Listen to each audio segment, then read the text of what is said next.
बिस्मिल्लाहिर्रहमानिर्रहीम। अस्सलाम वालेकुम दोस्तों, नई वीडियो में खुश आमदीद। तो दोस्तों बात करते हैं कि ट्रंप ने जाते जाते एक और कारनामा दिखा दिया। ईरान की इकॉनमी का जनाजा निकालते हुए आखिरी उम्मीद स्टील सेक्टर पर भी पाबंदियों के अंबार लगा दिए। अब ईरान क्या करेगा? क्या अमेरिकी पाबंदियों के बाद ईरान की इकॉनमी स्टेबल हो पाएगी?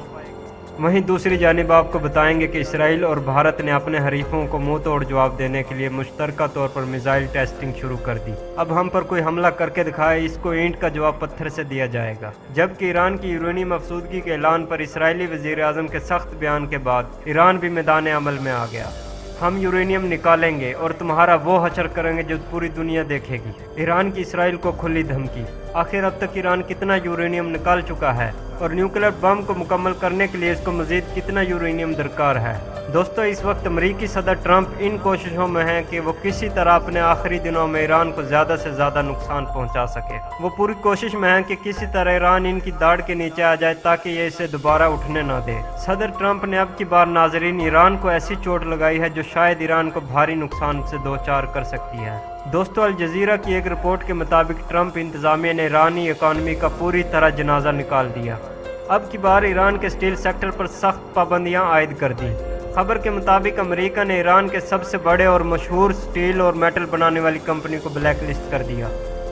दोस्तों, अमेरिका की ट्रेजरी डिपार्टमेंट ने इस हवाले से बयान में बताया है कि ईरान का स्टील सेक्टर ईरानी हुकाम की जेबें भरने का एक अहम जरिया है। ये लोग इसी खाते से दहशतगर्द ग्रोहों की इमदाद करते हैं और अपने तमाम जराइम इन्हीं पैसों से सर अंजाम देते हैं। दोस्तों, आपको यहाँ वाजे करता चलूँ कि अमेरिकी हुकाम ने ईरान के साथ साथ चीन की एक अहम कंपनी को भी रगड़ा लगा दिया। खबर के मुताबिक अमेरिकी हुकाम ने दावा किया है कि एफसीसी चीनी कंपनी ने 2019 से लेकर 2020 के आधे अरसे तक ईरान की कंपनियों के साथ खुफिया तौर पर काम किया। हुकाम ने दावा किया है कि चीनी कंपनी ने इनके हजारों टन ऑर्डर्स पूरे किए। इसका मतलब है कि ईरान के करप्ट हुकाम ने पैसों की एक बड़ी गत्थी अपने अंदर की है।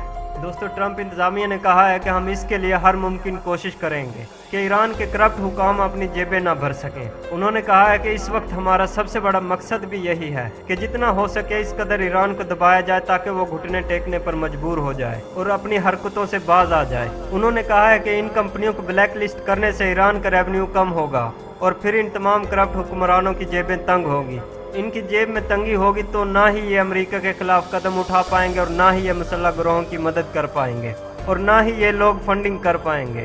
दोस्तों, अमेरिका इन पाबंदियों से महज ईरान को फट्टे के नीचे लगाना चाहता है, इसलिए उन्होंने न्यूक्लियर डील से अलविदा कहा था और तब से लेकर आज तक ईरान पर पाबंदियों के अंबार लगा रहे हैं।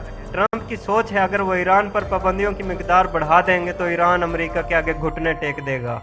लेकिन नाज़रीन, मैं भी जानता हूँ, आप भी जानते हैं और ट्रंप साहब के साथ साथ इनकी इंतजामिया भी जानती हैं कि ईरान ऐसा करने वाला। हालांकि ईरान को स्टील इंडस्ट्री पर लगने वाली इन भारी पाबंदियों से काफ़ी नुकसान होगा, लेकिन नाजरीन, ईरान कभी भी अमेरिका के सामने हार नहीं मानेगा। ईरान ने तब भी कभी हार नहीं मानी थी जब ये कुछ ना था, तो आखिर अमेरिका के सामने ये कैसे हार सकता है जबकि ये अमेरिका का बहुत कुछ बिगाड़ सकता है। तो इस हवाले से देखना ये बाकी है कि आखिर अमेरिका की भारी पाबंदियों पर ईरान का क्या रद्द अमल सामने आता है और क्या ईरान अमेरिका के इस इकदाम पर कोई बड़ा सख्त कदम उठाएगा। ये तो आने वाला वक्त ही बताएगा।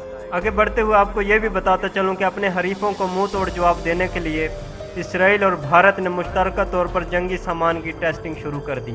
नाज़रीन ग्रामी, इसराइली अखबार यरूशलम की एक खबर के मुताबिक इसराइली एरोस्पेस इंडस्ट्री और भारतीय defence research and development organisation ने कामयाबी के साथ medium range surface air missile system MRSAM का कामयाब टेस्ट किया है।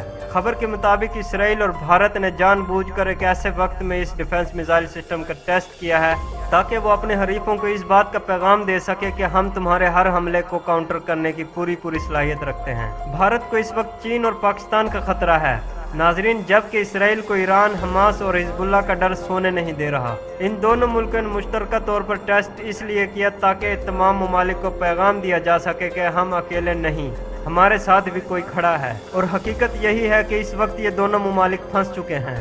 इन्होंने जिस आग में हाथ डाल लिया है अब इनको समझ नहीं आ रहा कि आखिर इनको करना क्या चाहिए। खबर यह है कि ये जदीद तरीन सिस्टम इसराइल और भारत दोनों ने मिलकर बनाया है और ये इस पर पिछले काफ़ी अरसे से काम कर रहे थे। भारत ने साल 2017 में इसराइल के साथ इस डिफेंस सिस्टम की प्रोडक्शन के लिए 1.6 बिलियन डॉलर्स की डील फाइनल की थी।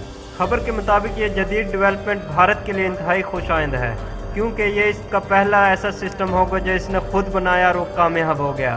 खबर के मुताबिक ये जदीद air defence missile system 70 kilometre तक अपने हदफ को निशाना बनाने की सलाहियत रखते हैं और भारत को इन डिफेंस मिसाइल सिस्टम की इस वक्त अशद ज़रूरत थी। इसराइल चाहे जितने मर्जी डिफेंस सिस्टम बना ले या टेस्ट कर ले, ये फिर भी ईरान और इसके प्रॉक्सीज को काउंटर नहीं कर पाएगा। और इसके साथ मजीद आपको बताता चलूँ कि ईरान की जानिब से यूरेनियम आसूदगी के ऐलान पर इसराइली वज़ीर आज़म नेतन्याहू के सख्त रद्द-ए-अमल के बाद ईरान भी मैदान में आ गया। इदारे रॉयटर्स की रिपोर्ट के मुताबिक ईरान ने नेतन्याहू के बयान पर सख्त अंदाज में जवाब देते हुए कहा है कि इसराइल होता कौन है जो हमें न्यूक्लियर हथियार नहीं बनाने देगा। दोस्तों, ईरानी तर्जमान ने कहा, नेतन्याहू हमें मजबूर ना करो कि हम वक्त से पहले तुम्हारी कब्र तैयार कर दें। नेतन्याहू की तनकीद में ईरान ने ऐलान किया है कि हमारे पास इतनी कैपेसिटी मौजूद है कि हम 20% का 9 किलो निकाल सकते हैं। इसराइल ये जान ले कि अगर ये मिकदार निकाल सकते हैं तो हम न्यूक्लियर हथियार भी बना सकते हैं। दोस्तों, उन्होंने कहा है कि हम इसराइल को खबरदार करना चाहते हैं कि वो ईरान के खिलाफ मुतनाज़ा बयानात से बाज रहे।